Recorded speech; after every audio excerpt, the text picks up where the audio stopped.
Welcome students. In previous class you have learnt about layers of the atmosphere and importance of the atmosphere. Today we shall learn about heating of the atmosphere. You know that the sun is the chief source of heat and light for the earth. It radiates or sends out energy in all directions. The earth receives only a very small fraction of this energy. This is because the earth is far away from the sun. The solar energy received by the earth is called incoming solar radiation or insolation. This energy is chiefly responsible for heating the earth's surface. So insolation means the solar energy received by the earth. The incoming solar radiation first passes through the earth's atmosphere. The air, the clouds and the dust particles present in the atmosphere reflect a part of the incoming radiation back into space. Air, clouds and dust also absorb a part of the incoming radiation, but this heats up the atmosphere only slightly. About half of the incoming radiation reaches the earth's surface. The earth's surface is heated by this energy. The heated surface of the earth in turn radiates heat. This is called terrestrial radiation. The atmosphere is heated mainly by terrestrial radiation. So terrestrial radiation means the heat that the earth's surface radiates after being heated by insolation. The air near the earth's surface gets heated by being in direct contact with the earth's hot surface. This is heating by conduction. So conduction means transfer of heat by direct contact. Now, when the air near the ground is heated, it expands, becomes lighter and rises. As it rises, it gradually gets cooled. The cool air, being heavy, sinks down. Thus, as warm air rises from the surface, cool air from above comes down to replace it. See here, heated land surface. When the air near the ground is heated, it expands, becomes lighter and rises. Rising warm air. As it rises, it gradually gets cooled. The cool air, being heavy, sinks down. Thus, as warm air rises from the surface, cool air from above comes down to replace it. This causes a cyclic movement of air currents near the earth's surface. These air currents transfer heat upwards. Such transfer of heat by currents is called convection. So convection means transfer of heat by the movement of heated particles in the atmosphere. It happens as warm air rises up and cool air moves down to replace it. Now, greenhouse effect. Greenhouse effect. First, you should know what is a greenhouse. Greenhouses are small glass houses specially constructed to grow plants, particularly during cold winters. The glass panel all around lets the sunlight enter but does not allow the heat to escape. Certain gases, especially carbon dioxide and methane, accumulating in the atmosphere prevent the escape of heat, thus warming the air. You see here, greenhouse effect. Much of the terrestrial radiation is reflected towards the earth, mainly by the carbon dioxide present in the atmosphere and by clouds. As a result, the heat cannot escape into space and gets trapped on the earth. This effect is similar to the heating of a greenhouse. Hence, it is known as the greenhouse effect, and the gases causing it are called greenhouse gases. You see here, atmosphere, insolation. Insolation means the solar energy received by the earth.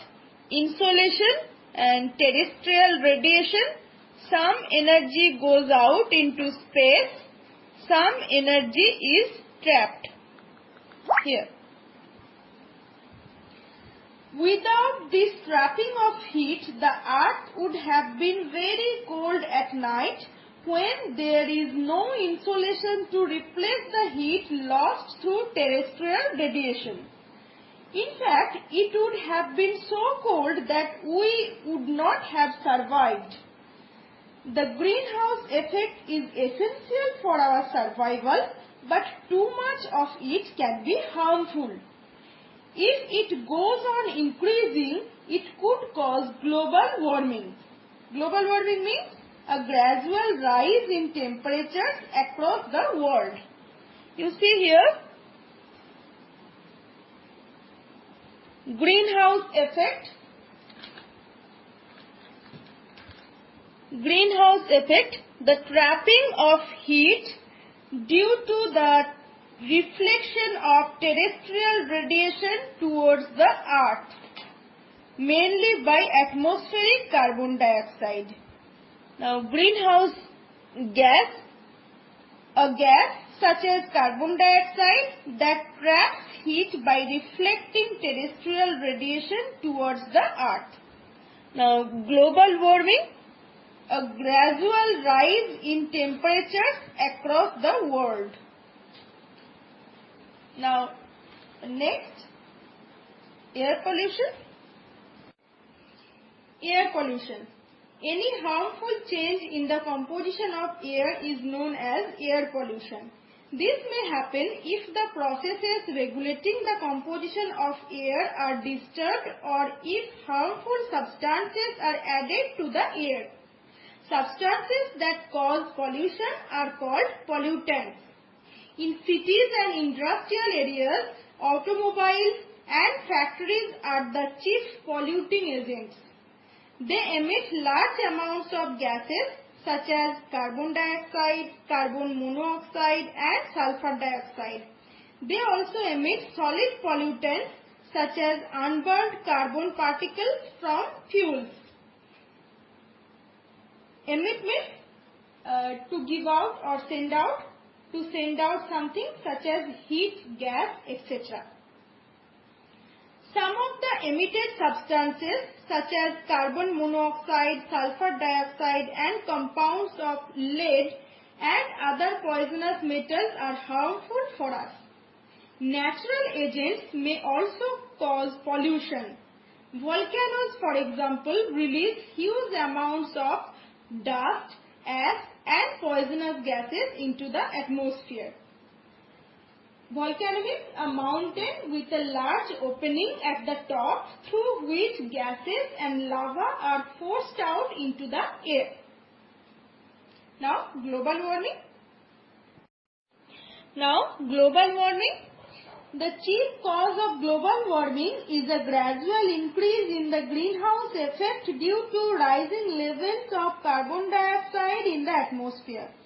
You know that plants can prepare their own food by a process called photosynthesis. For this process, plants require carbon dioxide and water.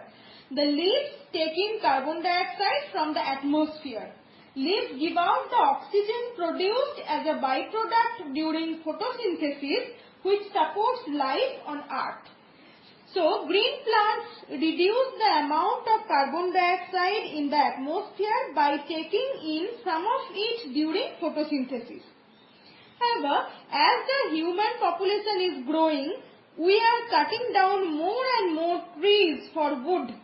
We are clearing forests to use the land for buildings and agriculture, and our factories and vehicles are emitting more carbon dioxide than ever before.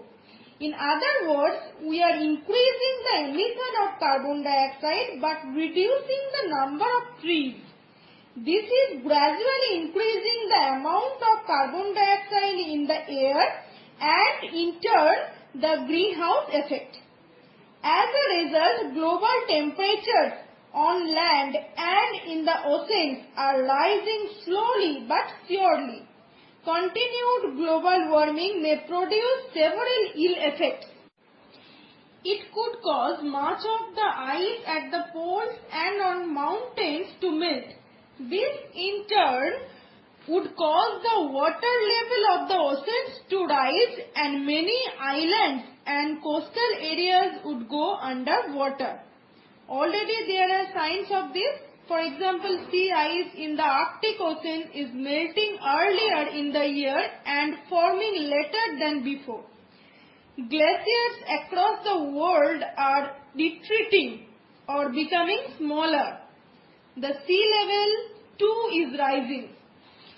Glacier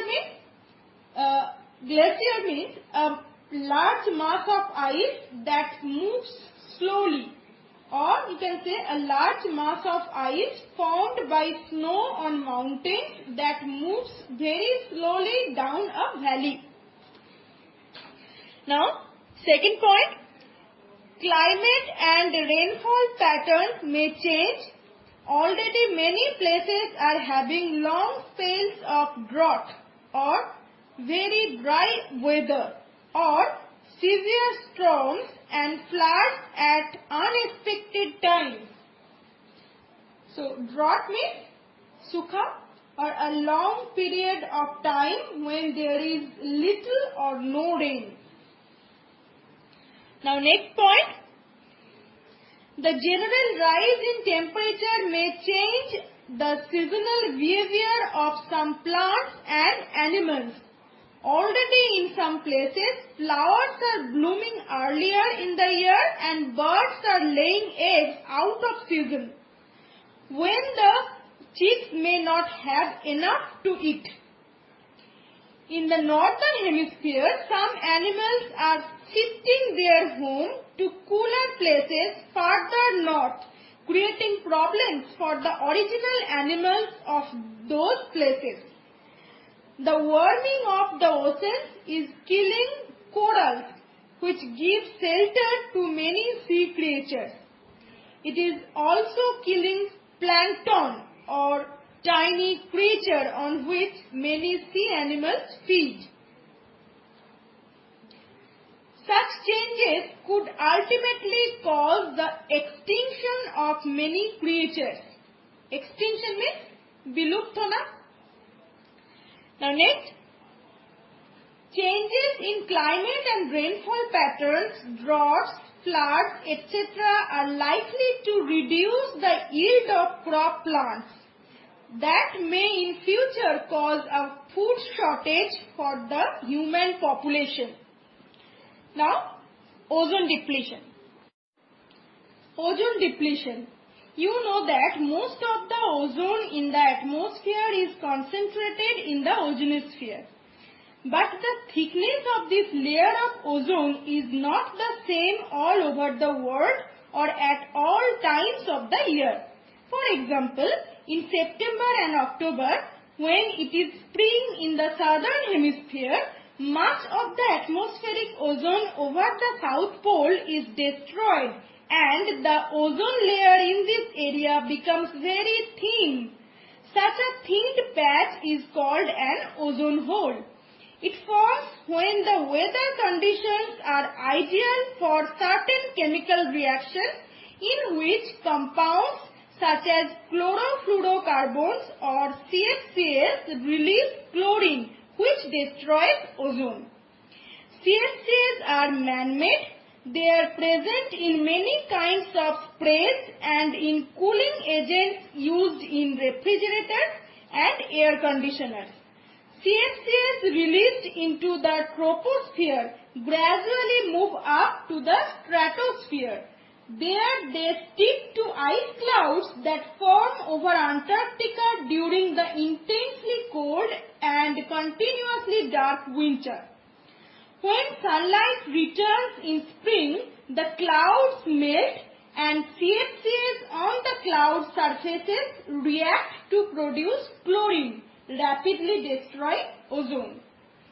Seasonal ozone depletion takes place at the North Pole too, but it is much lesser because the North Polar region has lesser land and the air over it does not get as cold as it gets over the South Pole. So fewer ice clouds are formed. The greenhouse effect increases ozone depletion. It traps heat in the troposphere and does not let it reach the stratosphere.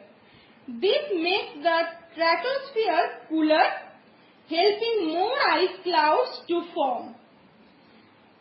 You see here a large ozone hole over Antarctica here, and ozone hole means a patch in the stratosphere where the ozone layer has become very thin. And chlorofluorocarbon, one of various man-made compounds that in presence of sunlight release ozone depleting chlorine here. You know that ozone protects us by absorbing the harmful ultraviolet rays of the sun. Ozone depletion allows more of the sun's harmful ultraviolet rays to reach us. These rays can give us sunburns and skin cancers, and can also damage our eyes. Now, protecting the atmosphere. Protecting the atmosphere. The atmosphere is essential for life on the earth. Here are some things we can do to protect the atmosphere and check global warming. First point, we can plant trees as this helps reduce global warming. Next point, we can try to save electricity as power generation burns fuel and increases global warming. We can save electricity by turning off lights, fans, etc. and unplugging chargers, lamps, etc. when they are not in use.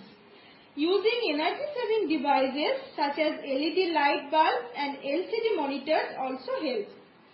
We can try to use lesser heating and lighting at home. Next point, we can reuse and recycle things to save the energy used in factories to make these things. Next point, we can avoid buying packaged food and bottled water as this saves the energy needed to make these. We can burn lesser fuel by using the car less. We can use public transport or a carpool if possible. Walking or cycling is even better. Next, we should replace old refrigerators and air conditioners, especially those made before 1995, with new ones. This helps reduce the production of CFCs. So I hope this chapter is clear to you.